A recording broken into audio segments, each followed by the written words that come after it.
sepak bola. Ya, di sini kita akan membahas tentang final Copa America, dan ya gue sekalian memenuhi request ya dari kalian yang tanya kenapa gue nggak pernah bahas Copa America di 2021 ini dan lebih condong untuk bahas Euro.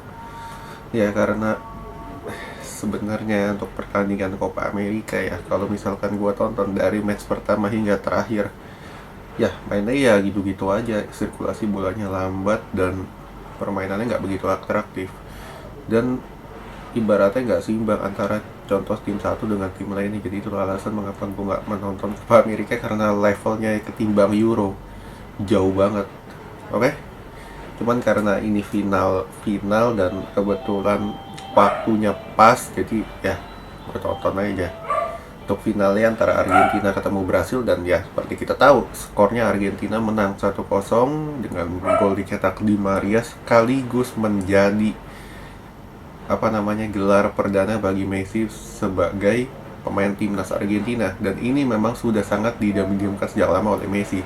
Sejak dia debut di tahun 2005, Messi baru hingga tahun 2021 ini, alias 16 tahun, baru dia memenangkan gelarnya bersama timnas. Gelar ini menjadi istimewa. Kenapa? Karena di final dia mengalahkan sang rival sekaligus sahabatnya yang membela timnas Brasil, yaitu Neymar.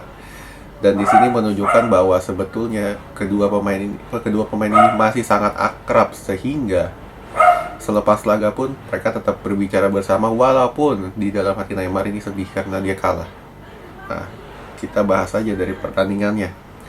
Ya, untuk gol sebetulnya gue nggak akan banyak bahas karena cuman cetak 1 gol doang oleh Di Maria. Dan kalau misalkan orang bilang offset bla bla bla, cuman misalkan kalau kita berbicara dalam kacamata layar kaca, memang Di Maria sedikit berlari lebih dulu ketimbang back terakhir atau pemain terakhir dari Brasil, yaitu Casemiro. Cuman kalau misalkan kita melihat dari replaynya, yaitu Di Maria ini agak di belakang dari Casemiro. Jadi itulah yang menunjukkan bahwa sebetulnya gol ini onside. Cuman sangat disayangkan karena di Copa America ini nggak ada VAR. Jadi keputusan yang mutlak 100% ada di tangan wasit.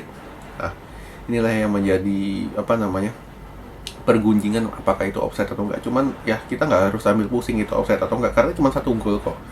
Nah, sedangkan kita berbicara dalam 90 pertandingan, apa yang dilakukan oleh Brasil? Yang dilakukan oleh Brasil adalah apa? Mereka lebih mendominasi, sementara Argentina lebih bermain bertahan, ya, mengincar counter. Kenapa? Karena Argentina tahu mereka hanya punya kemampuan untuk itu saat ini. Mereka punya Lautaro, mereka punya Di Maria yang memiliki kecepatan, ditambah ada Messi yang menopang keduanya di belakang. Jadi istilahnya gue nggak heran kalau misalkan Argentina lebih bermain agak bertahan. Sementara dari Brasil ini bermain di 90 menit bermain lebih jumawa. Kenapa? Karena mereka punya Paqueta, mereka punya Neymar, mereka punya Casemiro, ditambah ada false nine, ada Casemiro. Di bangku cadangan mereka masih punya Firmino. Lalu ada Gabriel Barbosa, yang kalau misalkan kita tahu di Liga Brasil dia cukup hebat. Jadi istilahnya gue nggak heran kalau misalkan Brasil lebih mendominasi. Cuman kembali lagi masalahnya adalah Brasil, tim-tim di Copa America ini bermain nggak ada pola. Jadi istilahnya ketika mereka sudah ketinggalan 1-0 ya, dan mereka panik, yang mereka lakukan adalah serangan membabi buta. Nah, inilah yang gue tunjukkan mengapa salah satu alasan mengapa gue nggak nonton Copa America untuk tahun ini, karena levelnya ketimbang tahun-tahun sebelumnya ya nggak ada bedanya.